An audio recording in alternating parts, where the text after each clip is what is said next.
por la muñeca. Fuera, la ciudad de Estambul murmuraba bajo las estrellas. Los barcos flotaban sobre el agua, sus faroles pequeños como luciérnagas. Desde las altas terrazas del palacio, el mar parecía un espejo negro reflejando las luces del imperio, frágil, parpadeante, pero increíblemente vasto. Los ojos del sultán a menudo se dirigían hacia esa oscuridad, buscando señales de tormentas muy fuera de su alcance.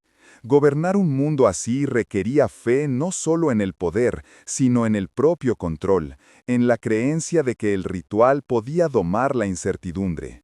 Dentro del harén, el corazón apartado del palacio, la noche tenía su propio ritmo. Las lámparas se atenuaron hasta quedar doradas, la música fue reemplazada por murmullos, el movimiento reducido a la precisión ritual. Los asistentes acomodaban las prendas, doblaban cartas y se preparaban para el amanecer como si cada gesto preservara la gracia del imperio. Para ellos, el servicio era un lenguaje de supervivencia. Moverse demasiado alto, hablar con demasiada libertad, era perturbar el equilibrio que había protegido a la dinastía durante siglos. La voz calmada del narrador recuerda al espectador. La corte otomana no era simplemente un mundo de lujo, era un organismo de disciplina. Su poder no provenía del caos, sino de la capacidad de hacer que incluso la belleza fuera obediente. Los sultanes gobernaban mediante ceremonias, y cada ceremonia era una actuación de control. Velas alineadas, voces medidas, ojos bajos en reverencia. Para los forasteros, estas costumbres parecían serenas. Para quienes estaban dentro, eran la arquitectura de la resistencia. A medida que avanzaba la medianoche, los patios se enfriaban. Las cúpulas reflejaban la luz de la luna como plata bruñida, y los árboles de los jardines imperiales se agitaban suavemente con la brisa. En algún lugar, un ruiseñor comenzó a cantar, su voz cortando la quietud como un recuerdo. La canción subía, temblaba y se desvanecía, una pequeña rebeldía contra el silencio. Sin embargo, el palacio no respondió. Había aprendido hace tiempo que el silencio era más fuerte que el sonido. Cuando se acercaba el amanecer, los primeros sirvientes encendían las lámparas de la mañana. El humo se elevaba en líneas elegantes, fundiéndose con la niebla que se colaba desde el mar. La mayor fortaleza del imperio en secreto permanecía intacta, sus muros albergando siglos de historias no dichas. Dentro de ellos, cada susurro, cada paso medido, cada aliento de contención había creado una atmósfera tan densa que podría sobrevivir a los reyes. Las últimas palabras del narrador para este capítulo flotan como incenso por los pasillos. El poder en la corte otomana no gritó, inhaló. Vivía en pausas, en ceremonias repetidas hasta convertirse en creencia. El palacio por la noche no dormía, estaba escuchando. Al amanecer, el palacio despertó no con ruido sino con movimiento, un mecanismo de reloj vivo cuya precisión era más antigua que la memoria. Los otomanos creían que la disciplina era divina, que el orden era prueba de favor del cielo. Cada amanecer comenzaba igual, incenso brotando de cuencos de cobre, ciervos inclinándose en secuencia, la primera llamada a la oración resonando por todo el Bósforo. Incluso los pájaros parecían seguir el patrón, girando sobre las cúpulas antes de desaparecer en la neblina matutina. Dentro de Topkapi, el poder se practicaba como ritual. La autoridad del sultán no solo se proclamaba, sino que se representaba, con gestos, en silencio, en la coreografía de la rutina. Nada en el palacio fue accidental. La alineación de los patios, la ubicación de las fuentes, el ritmo de los pasos, todo estaba diseñado para recordar a todos que la armonía en sí misma era obediencia. El imperio creía que el sultán gobernaba como el reflejo de Dios en la tierra.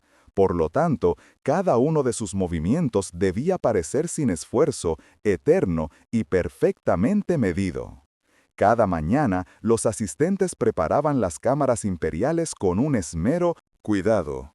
Las prendas del sultán, dobladas con precisión geométrica, llevaban colores reservados solo para la dinastía: esmeraldo para la sabiduría, carmesí para el valor, blanco para la pureza divina. Los sirvientes entraron en silencio, con la mirada baja, sus gestos coreografiados como una oración. Entendieron que formaban parte de una actuación mayor, una que hacía visible la autoridad sin necesidad de pronunciar nunca su nombre. El palacio era menos un hogar que un teatro de jerarquía. Cada rango, cada título, cada tarea contribuía a la ilusión de que el imperio era impecable. En este mundo, la perfección no era un logro, era un requisito.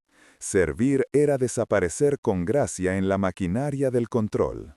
Fuera, los cortesanos se reunían, alineaban el patio exterior en largas filas, túnicas ondeando y turbantes impecables.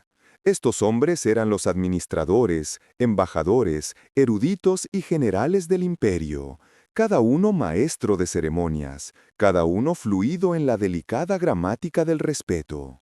Cuando apareció el sultán, ninguna voz se atrevió a alzarse.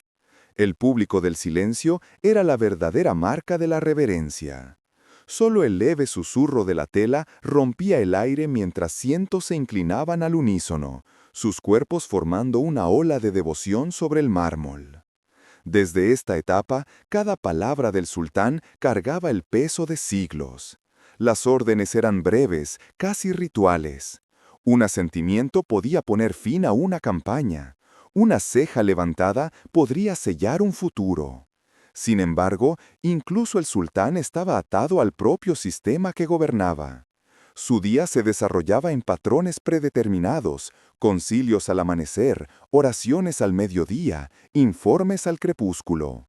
Dentro de estos patrones residía la seguridad, pues la imprevisibilidad generaba miedo, y el miedo en el palacio era contagioso. La fuerza del imperio no residía en la fuerza, sino en el ritmo. Más allá de las formalidades, el verdadero pulso de la corte fluía por canales invisibles. Los mensajeros se movían en silencio entre los pabellones, llevando pergaminos sellados en cera carmesí. Algunos contenían decretos de nombramiento, otros despidos disfrazados de cortesía. Los destinatarios conocerían su destino a la hora en que llegara el mensajero. El amanecer significaba ascenso, el anochecer, a menudo, significaba exilio. La estabilidad del imperio dependía de este equilibrio: recompensa y eliminación entrelazadas como el aliento y la sombra. Dentro del diván imperial, el gran visir presidía discusiones que moldeaban los continentes. Mapas cubrían las tablas, marcados con líneas tenues de tinta que mostraban bordes que solo existían en teoría. El sultán escuchaba, hablaba rara vez y observaba siempre. Los hombres bajo su mando sopesaban cada palabra, conscientes de que demasiado el entusiasmo podía sonar a ambición. El poder del imperio se mantenía no mediante decisiones, sino mediante la contención. Cuantas menos palabras se dijeran, más fuerte era el mensaje. Mientras tanto, en los aposentos interiores, las mujeres del palacio reflejaban el mismo orden de formas más sutiles. Su influencia se transmitía a través de la conversación y la gracia, de la cuidadosa oferta de consejos, de saber cuándo guardar silencio. La temperatura emocional del imperio a menudo comenzaba aquí, en pequeños gestos diplomáticos que se extendían hacia las cámaras del consejo. En este sentido, el ritual se extendía más allá de la religión o la política, se convirtió en el lenguaje de la supervivencia. El tono del narrador se vuelve más profundo. Los rituales nunca fueron mera pompa. Servían como la columna vertebral invisible del imperio, manteniendo unida la vastedad de culturas, lenguas y creencias bajo un ritmo disciplinado. Desde El Cairo hasta Belgrado, desde los desiertos de Biza, Arabia hasta los bosques de los Balcanes, los funcionarios imitaron la precisión de las rutinas del amanecer de Topkapi. La compostura del sultán en Estambul se reflejaba en gobernadores a miles de kilómetros de distancia, cada uno creyendo que ese orden en sí mismo era sagrado. El imperio perduró porque se movía como un solo pensamiento. Pero incluso la perfección genera fatiga. Dentro del palacio, la repetición se convirtió tanto en consuelo como en confinamiento. Los cortesanos aprendieron a medir el tiempo no por las estaciones, sino por ceremonias, procesiones, oraciones y audiencias que se repetían sin error. Cuestionar el ritual era cuestionar el destino. Así que continuaron, año tras año, su devoción transformándose poco a poco en resistencia. Y en esa resistencia residían los primeros susurros de fragilidad. Al acercarse la noche, el ritmo se invirtió. El palacio exhaló, se reemplazaron las velas, rotaron guardias, los pasillos volvieron a oscurecerse. Los mismos sirvientes que habían comenzado la perfección del día ahora borraron sus huellas. Los suelos de mármol fueron limpiados, el incienso reemplazado, los faroles alineados para otro amanecer. En el espacio entre la noche y el día, el imperio existía en un momento de pura quietud, una pausa tan precisa que parecía eterna. La última frase del narrador para el capítulo permanece como el aliento. En el mundo otomano, el poder no se sostenía con fuerza sino con movimiento, un ritual tan perfecto que incluso el silencio lo obedecía. El poder dentro del mundo otomano no se movía en líneas rectas, giraba, silenciosa, sin fin, por cámaras, patios y corazones. En el centro estaba el sultán, pero a su alrededor había órbitas de influencia que giraban con su propia gravedad.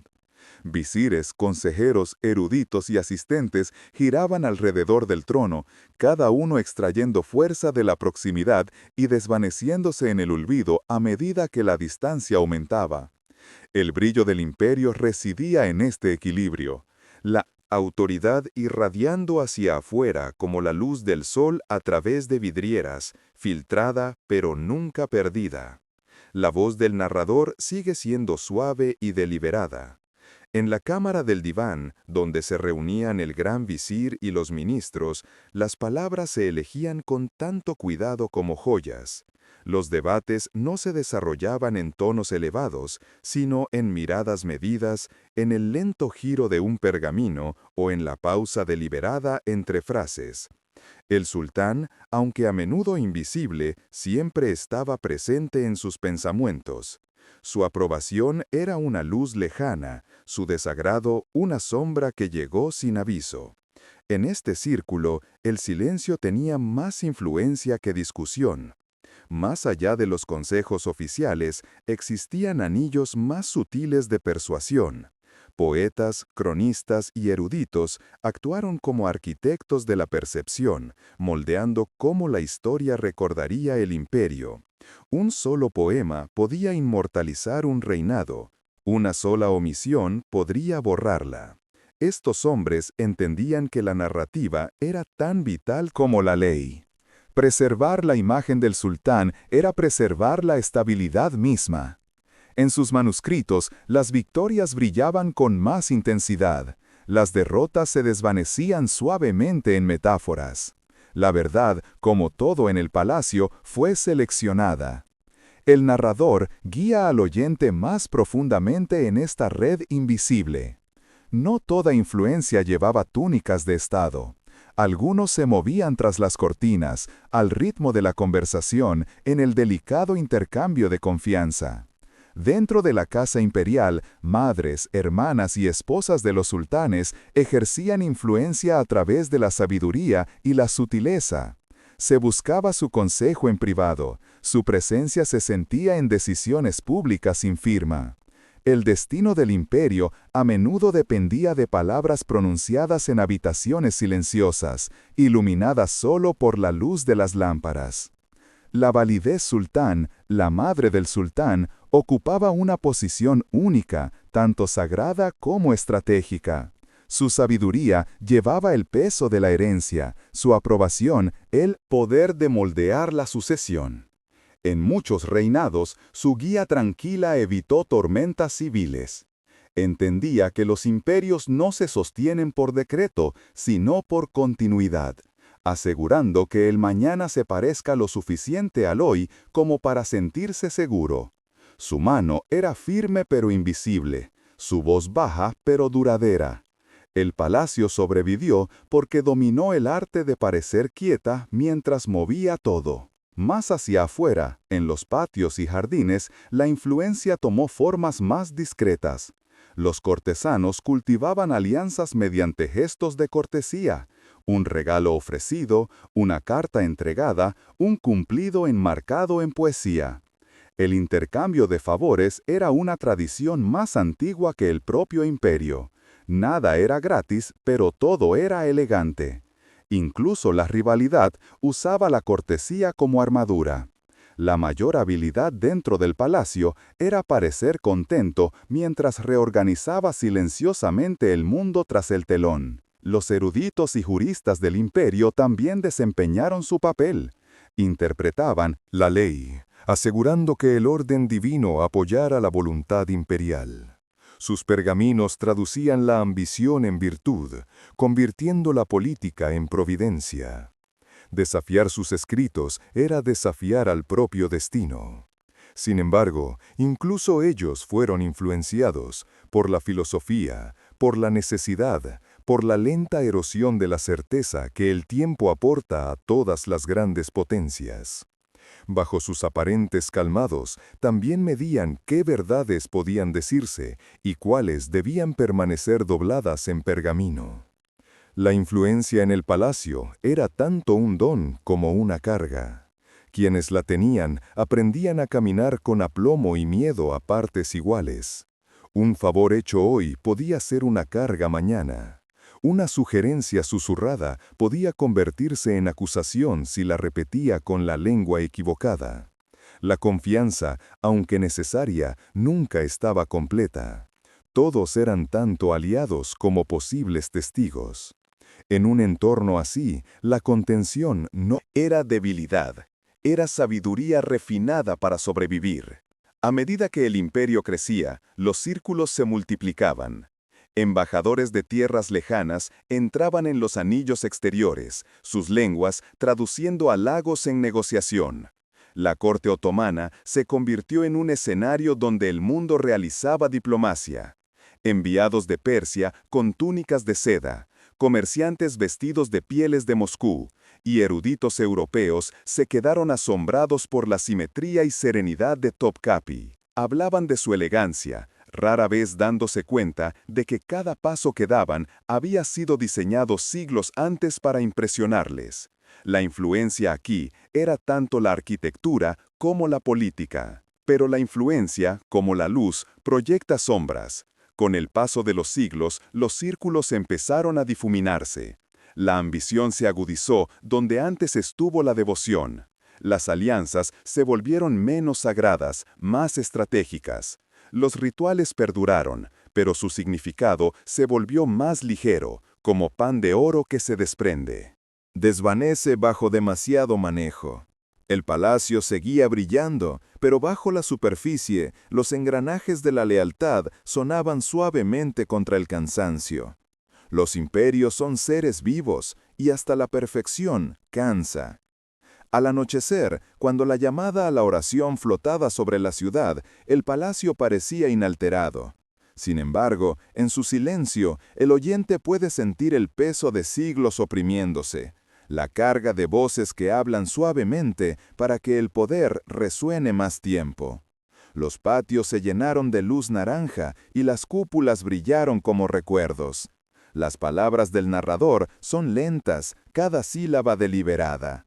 En la corte otomana no se ejercía influencia, se heredaba con paciencia, se mantenía en silencio y se perdía con una sola palabra descuidada. La noche en Topkapi era la confidente más fiable del imperio. Mientras la oscuridad se posaba sobre las cúpulas y patios, lo que no podía decirse a la luz del día encontraba su ritmo en pasos silenciosos, pergaminos sellados y miradas sobresalientes. Vigilantes. La corte otomana había dominado la arquitectura del secreto, un diseño tan intrincado como los mosaicos que decoraban sus paredes. Cada susurro estaba contenido, cada movimiento observado, cada resultado medido. El imperio no ocultaba simplemente sus verdades, los había manipulado. Dentro del complejo imperial, el secreto no era un síntoma de miedo, sino una filosofía de gobierno. La fuerza del sultán dependía del misterio. Ser invisible era ser ilimitado, y permanecer ilimitado era permanecer sin oposición. Los cortesanos lo entendieron perfectamente. Las órdenes descendían de cámaras invisibles, las decisiones aparecían sin firmas, y el testamento del sultán a menudo llegaba con una letra que nadie podía identificar. La ausencia de pruebas era en sí misma una especie de poder. Dentro de este sistema, los escribas y los encargados de los registros se convirtieron en guardianes de la sombra. Copiaban decretos a la luz de las parinas, lámparas, a menudo sin conocer su propósito. Una frase borrada o un sello mal colocado podía alterar el destino de las provincias.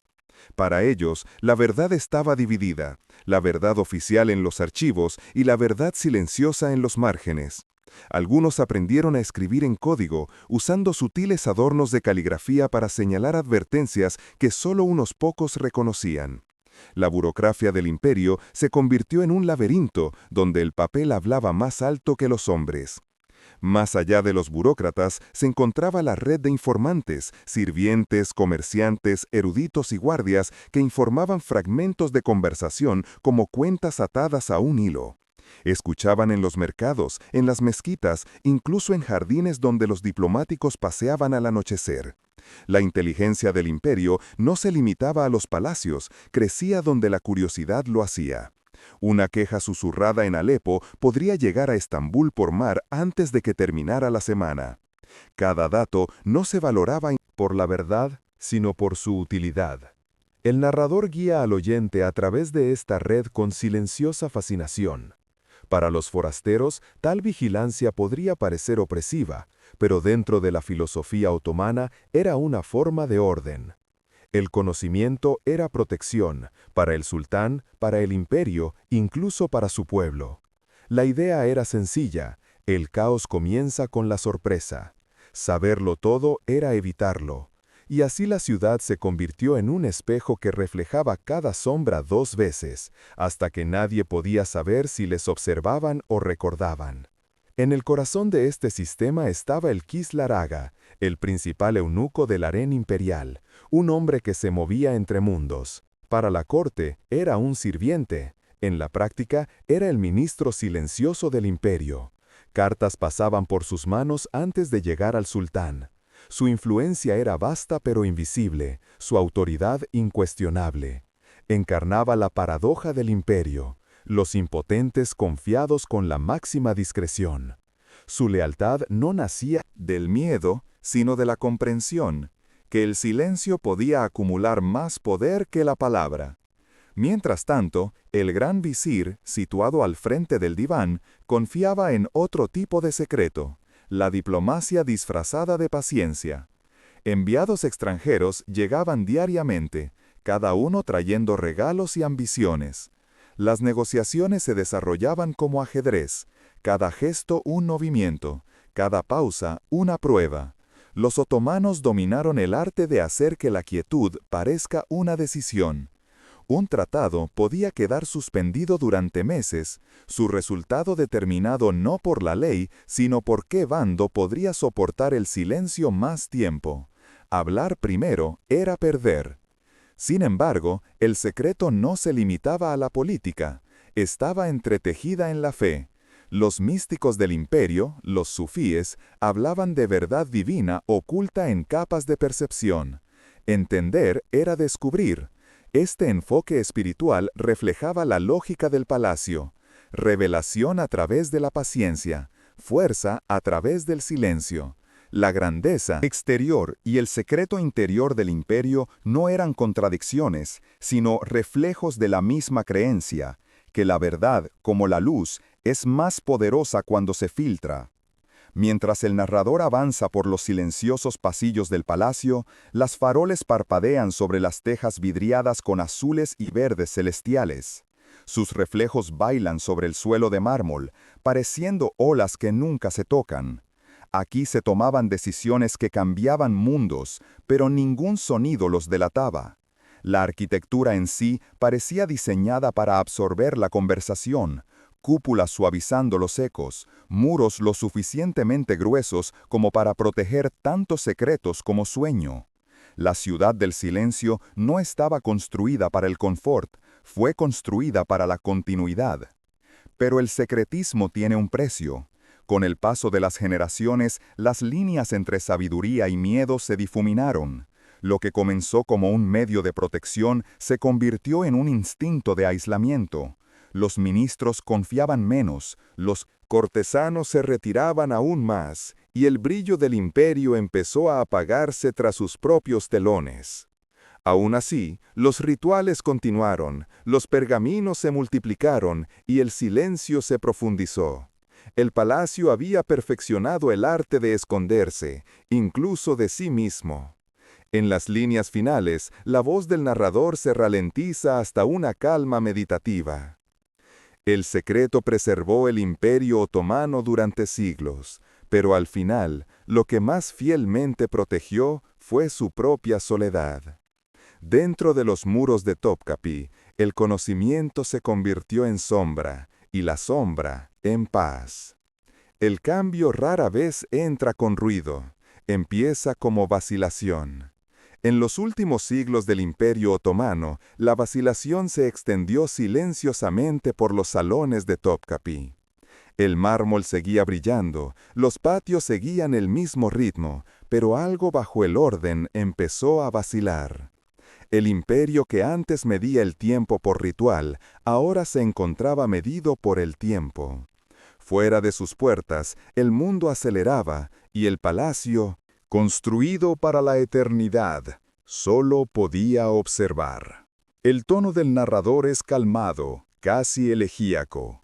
Describe cómo la tradición, que fue la mayor fortaleza del imperio, se convirtió en un peso. Las mismas ceremonias que antes demostraban estabilidad, ahora se sentían como repetición. Los decretos del sultán fueron escritos con cuidado, pero la tinta se secó más lentamente que la historia. Europa se industrializó, ejércitos modernizados. Los otomanos, confiados en el ritmo divino, confiaban en la memoria más tiempo que en la sabiduría. Los viejos guiones seguían guiando sus días, pero los significados detrás de ellos empezaban a desvanecerse. Dentro del palacio, los cortesanos susurraban sobre reformas, nuevas armas, nuevas escuelas, nuevas formas de gobernar.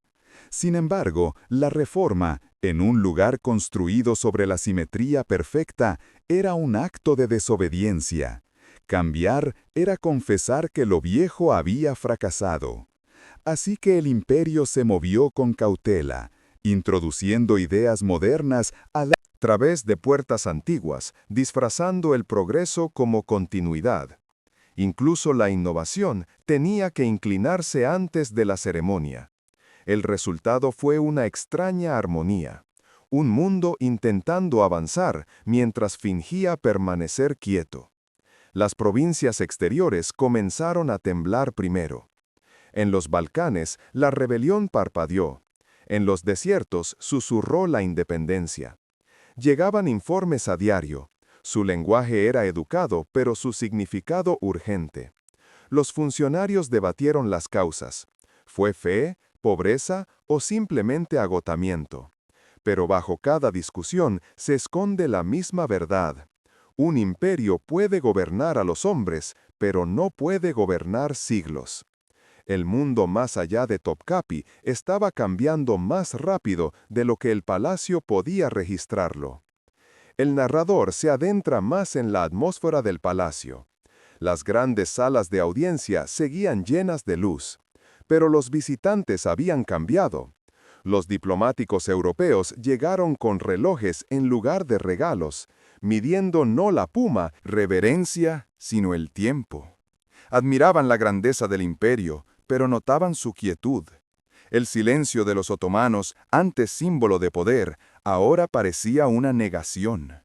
Los antiguos aliados del imperio comenzaron a hablar en su nombre, negociando sus decisiones en lenguas ajenas a las suyas. El poder no había desaparecido, simplemente se había distanciado. Dentro de los muros del palacio, los cambios menores tenían un significado más profundo. Los artesanos que mantenían las tejas y la orfebrería disminuyeron. Los escribas sustituyeron la tinta por plumas importadas. Las antiguas manos caligráficas, antes símbolos de devoción, se convirtieron en curiosidades para turistas y eruditos. Incluso el sonido de los tambores, que antes era el latido del imperio, quedaba en silencio entre ceremonias. Era como si el propio palacio estuviera aprendiendo a pausarse, sin saber si esperar o recordar. Aún así, la vida continuaba en patrones de dignidad. El sultán caminaba por los mismos jardines que sus antepasados. Las ceremonias regresaban a sus sitios en el palacio, por más que ahora parecían observadas. Los cortejos paseaban lentos por las escaleras. El palacio ahora había sido otra en todo eso.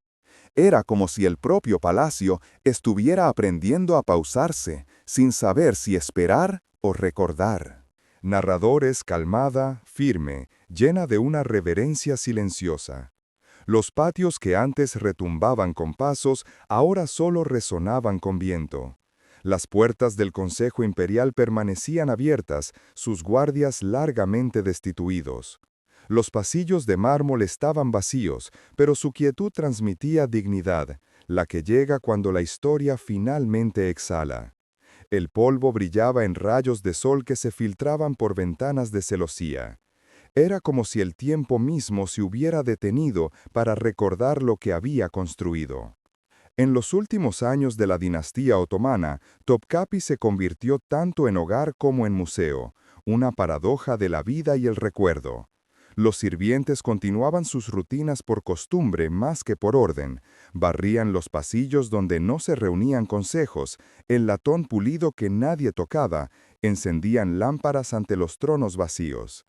Eran guardianes del silencio, preservando no autoridad, sino memoria. Para ellos el palacio no era una ruina, sino un ritmo sagrado que debía honrar. Continuar incluso cuando su propósito se hubiera ido. Fuera, Estambul se transformaba. Los automóviles sustituyeron a los carruajes, los periódicos a las proclamas, y el horizonte dio chimeneas junto a los minaretes. El imperio había dado paso a una república, una construida sobre el movimiento, la invención y el discurso moderno. Sin embargo, incluso cuando la ciudad aprendía nuevos idiomas, el palacio seguía susurrando en el antiguo. Hablaba en el susurro de los cipreses, en el eco de pasos sobre el mármol, en el tenue aroma del incienso que nunca abandonaba del todo la piedra. Comenzaron a llegar visitantes, historiadores, viajeros, niños que nunca habían conocido un imperio. Caminaban por los mismos caminos que antes gobernaban los sultanes, sus voces bajas como si instintivamente fueran conscientes de dónde estaban. El palacio los aceptó sin juzgar. Había superado la ambición, superado la envidia y encontró una especie de gracia en la rendición. Lo que antes protegía el poder, ahora protegía la perspectiva. Los pasillos que antes ocultaban secretos, ahora los compartían a plena luz del día, preservados tras cristales y silencio. El narrador se detiene, describiendo el corazón del palacio, la cámara de las peticiones. Aquí, una vez, los hombres se acercaron al trono temblando, sus destinos equilibrados en un suspiro. Ahora, la luz del sol se acumula sobre el suelo vacío. El propio trono brilla suavemente bajo su dosel, intacto pero eterno. Parece que no espera a los gobernantes, sino a la comprensión. Las paredes, antes testigos de órdenes, se han convertido en oyentes de preguntas. Y quizá esa sea la transformación más suave de la historia, cuando el miedo se convierte en curiosidad. Los jardines exteriores florecen como siempre. Los cipreses y los granadas se mecen al viento, sus hojas rozando la piedra antigua. Los pájaros anidan donde antes estaban los guardias. Las fuentes murmuran los mismos versos que susurraron a poetas hace siglos. La naturaleza, indiferente pero compasiva, continúa la canción del imperio en otra tonalidad. El imperio había terminado, pero la continuidad no. El narrador observa suavemente. Cuando el poder se desvanece, la belleza permanece para contar su historia. Al anochecer, el llamado a la oración se extiende por la ciudad, acompañado por el murmullo de la vida moderna más allá de los muros. El sonido funde siglos en un solo largo suspiro. El palacio ya no actúa la atención, invita a la reflexión. Su silencio se ha vuelto suave, no el silencio del control, sino el silencio de la comprensión. Donde antes el imperio exigía obediencia, ahora ofrece paz. Los visitantes se marchan más silenciosos de lo que llegaron, llevando consigo un sentido de equilibrio que las palabras no pueden describir. Al anochecer, el Bósforo refleja el palacio en perfecta calma. Las lámparas brillan a lo largo de sus terrazas, su luz temblando como un recuerdo. El tono del narrador se ralentiza aún más, casi como una oración. Topkapi ya no pertenece a reyes ni a naciones, pertenece al propio tiempo. Sus pasillos, vacíos de ambición, están llenos en cambio de ecos, de poetas y escribas, guardias y soñadores, de siglos aprendiendo a descansar. El imperio finalmente se ha unido a la eternidad que una vez intentó dominar. En las líneas finales, la cámara de la imaginación se detiene en el horizonte, cúpulas que brillan bajo el último oro del atardecer. La voz concluye suavemente. Topkapi nunca fue solo un palacio. Era un espejo frente al poder, un recordatorio de que la grandeza se toma prestada y el silencio, cuando se gana, se convierte en una especie de gloria propia. Los imperios se desvanecen, pero lo que enseñan, paciencia, belleza y la fragilidad del control, permanece grabado en la piedra que dejan atrás. El viento se mueve entre los árboles una vez más, trayendo el leve eco de una oración cuya palabra nadie recuerda. La ciudad exhala, el palacio duerme, no en tristeza, sino en paz.